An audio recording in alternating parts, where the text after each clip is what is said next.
Dennis Zamboanga is now officially the undisputed women's atomweight MMA world champion. Following Thailander star, Stamp Fairtech's decision to vacate the title, si Dennis Zamboanga na ngayon, ang undisputed women's atomweight MMA world champion.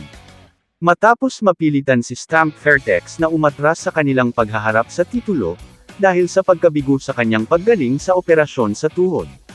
Dahil dito at sa iba pang headline ng nalaban ay hindi natupad, ang 1173 sa Denver, na orihinal na naka-schedule para sa Agosto A1 ngayon taon sa Ball Arena, ay inilipat sa Hunyo 26, sa susunod na taon. Binitawan ni Stamp Fairtech ang kanyang atomweight MMA title, matapos makatagpo ng kabiguan sa kanyang paggaling mula sa operasyon sa tuhod.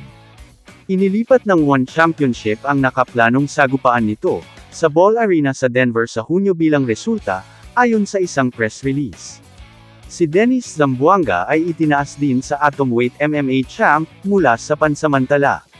Ang press release ay nagsabi na ang mga tagahanga na nakabili na ng mga tiket, ay aalokon din ng buong refund ng Ticketmaster, o maaaring hawakan ang kanilang mga tiket hanggang sa susunod na taon. Dahil sa pinsala, sumang-ayon si Stamp na bitiwan ang kanyang titulo, upang si Zamboanga, ang dating pansamantalang One Championship champion, ay maging undisputed women's atomweight MMA world champion. Ginagawa siyang first ever Filipina, na naging undisputed at interim One Championship world champion. Kamusta mga idol?